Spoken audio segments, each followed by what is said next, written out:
Well, I've had quite a bit of pickups so far this year, and there's a handful that have really surprised me, whether it be by how well they actually smelled, how well they actually performed on my skin, and they just weren't exactly what I was expecting, and I was beyond pleasantly surprised with these fragrances. So I have 5 of them that I want to discuss with you, so stay tuned.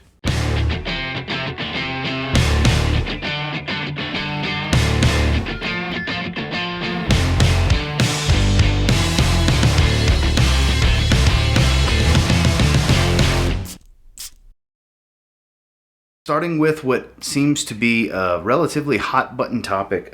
So I did a recent Burlington haul. This fragrance completely surprised me. I brought it to Chicago, did a blind smell and rate with Justin from Stay Fresh Productions, and blew him away as well. Because we're just surprised. We're surprised at how good it actually is for the $15 you'll pay for it. Perry Ellis Portfolio Elite. Now, is this some crazy, super awesome fragrance? No, it's nothing anybody's got to rush out to get. But for 15 bucks, it's worth rolling the dice in my opinion. If you like barbershop fragrances, it's a pretty damn good one. I mean, it's not the greatest thing. It's not reinventing the wheel on barbershop style, but it's very, very creamy, aromatic, shaving cream type of barbershop style, more so than the aftershave, and there's a slight powdery sweetness in the dry down. It doesn't change a whole lot, but it's very loud and aromatic. Not a super strong performer, like a 4 or 5 hour fragrance, about what I expected, but it's $14.99 at Burlington. I haven't seen it at other places. I know, well, Ross Dress for Less, because this portfolio series, I see a lot of them, the variety of them at Ross Dress for Less, but this came from Burlington, and for 15 bucks, it's just, I wasn't expecting it to be as good as it ended up being. Like I said, not reinventing the wheel here. It's not some mind-blowingly awesome fragrance, but better than I anticipated and better than its price point. This is hidden gem type of stuff is what I would consider it. You know, it really punches above its price point. I wouldn't say super high, like, you know, it's worth at least 50 or 60 bucks for sure. No, I would say even at 30 bucks, this is worth it because it smells that good. On the more generic side, but like I said, for what the scent profile is, it definitely surprised me. Solid.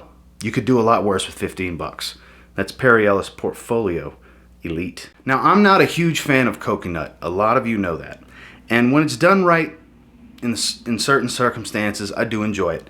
Sometimes coconut, overly used coconut, especially synthetic coconut, can get a little nauseating for me, actually. It actually makes me a little nauseous and is headache inducing for me. So that's why I'm not a fan of it.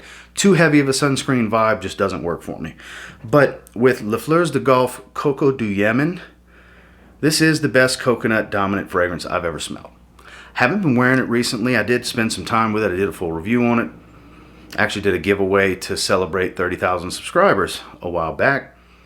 It's just so good. It's coconut, amber, not anything crazy complex. It's a very simplistic note breakdown. It's a little floral, but it's mostly warm amber and a dominant coconut, an authentic coconut, and it's powerful.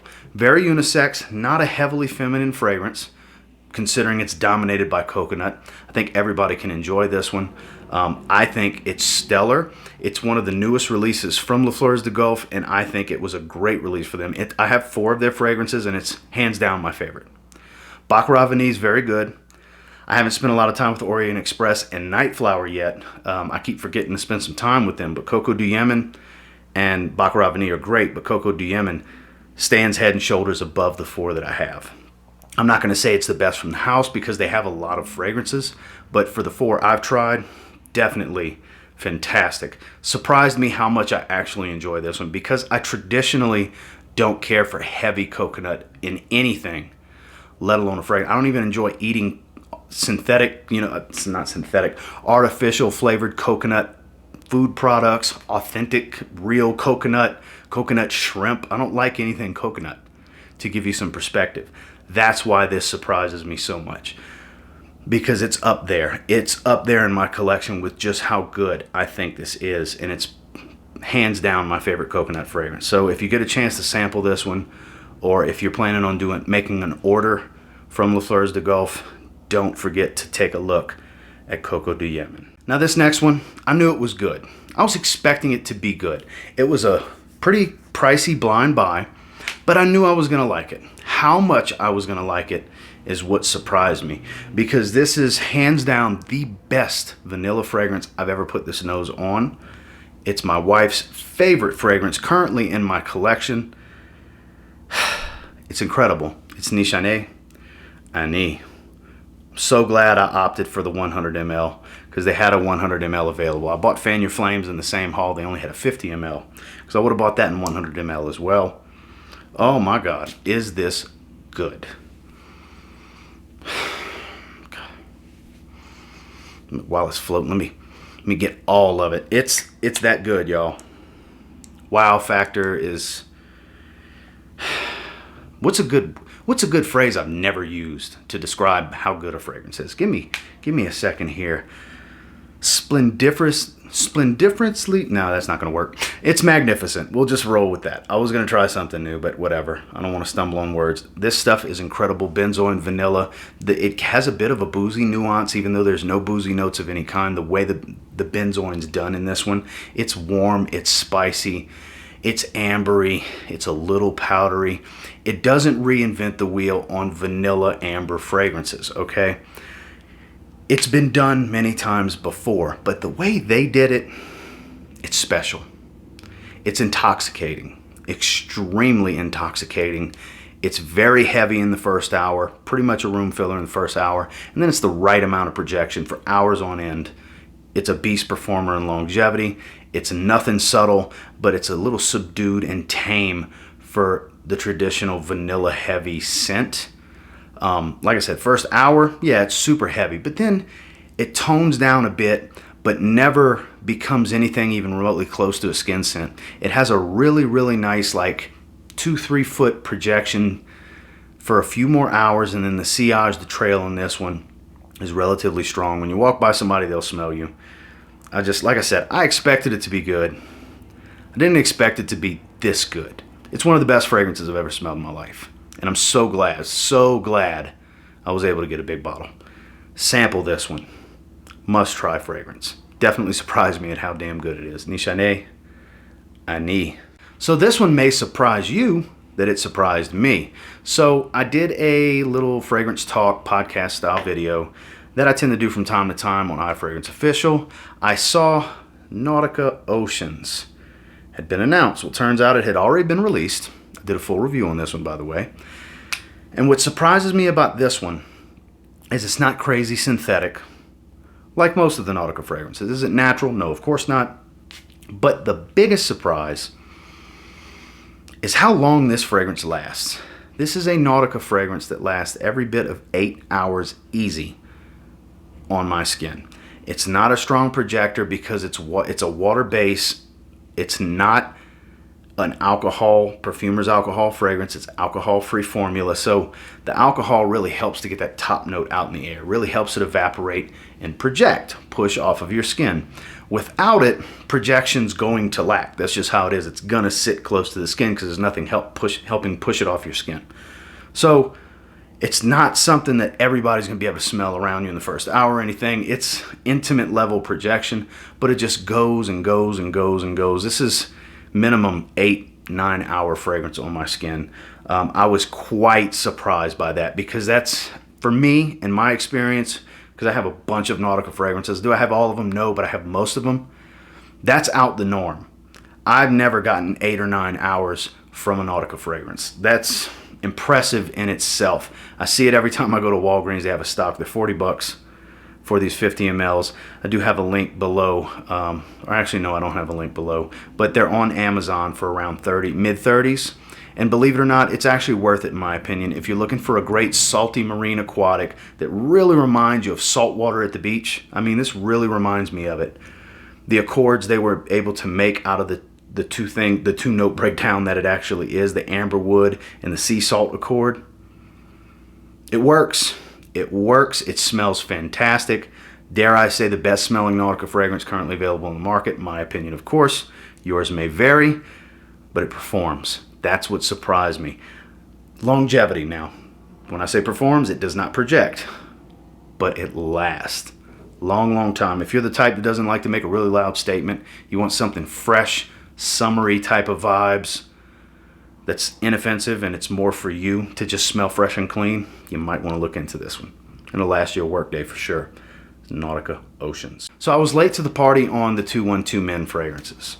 And I enjoy 212 Men, but that's not the one that surprised me. 212 Sexy. So what surprised me about this one is I couldn't pinpoint in the first impressions video why it was so familiar. So it smells like Le Male, Jean-Paul Gaultier's Le Male. But what's different about this, it's warmer and there's no mint here to give it that minty freshness that Le Male is known for. You get the aromatics, the lavender, you get the vanilla, but there's some warmth and some ambery nuances and stuff like that going for this, which adds that sexy appeal, hence the name. I did wear this to dinner before I went to Chicago. The wife loves the way it smells. Is it her favorite? No, but she definitely told me that I smelled great. What are you wearing? You smell great. What are you wearing? Before we left the house. So it definitely works. 40 bucks for a 50 ml. I'm definitely not disappointed in any way. It performed pretty well. It wasn't super loud, arm's length kind of stuff for about an hour and a half, and I think I got about 6 or 7 hours realistically before it became a skin scent. It wasn't crazy long lasting, but it was in that average to slightly above average longevity. I'm surprised at how much I actually enjoyed this one because I do have other fragrances that smell like Le Male.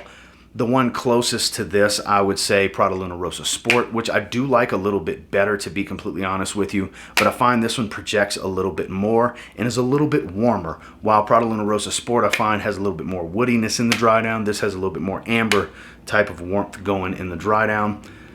It's beautiful. It really is good. It's not overly synthetic. It's got that seductive scent profile. It takes the freshness away from Le Male and adds some warmth, is basically how I look at it. It shocked me. I like it a lot more than I expected. Yes, I liked it upon first impressions, but after wearing it just once so far, I was super surprised at how enjoyable it was, getting whiffs of myself, and just, it was a joy to wear to dinner, to be completely honest with you. So don't hesitate. If you were debating on getting this one in your collection for any reason, whether you're new to this hobby and early in your journey, or you've been around this game for a long time and you just kind of been putting it off like I did, maybe it's time to pick it up because it definitely surprised me how much I actually enjoy it. CH Carolina Herrera 212 Men Sexy. So are these the 5 fragrances, the only 5 fragrances that have surprised me this year? No, for different reasons, but these are the ones that surprised me the most for the reasons described just now. If you're considering checking them out, I absolutely love them. I think they're worth checking out for sure, sampling at the least. Whereas with the Perry Ellis fragrance, 15 bucks, you can roll the dice on a 100 milliliter bottle. And until next time, do me a real quick favor, go ahead and like, comment, subscribe, because I do appreciate all the feedback and I love hearing from you guys. Do you have any of these 5 in your collection? And what are your thoughts on them? Do you have similar thoughts and feelings to me? And did they surprise you in a similar manner? Or did they underwhelm you? That's a possibility as well. I find that hard to believe on a knee, because I think that's, you guys know I don't do 10 out of 10 fragrances. That's a 9.5. Coming from me, with the way I feel about fragrances, 9.5s are my 10s, because I can't see myself ever giving a 10, and that's a 9.5 in my book through and through. And until next time, I will say, if you get your hands on any of these 5 and you give them a spray now, you might end up thanking me later. Have a good one, guys.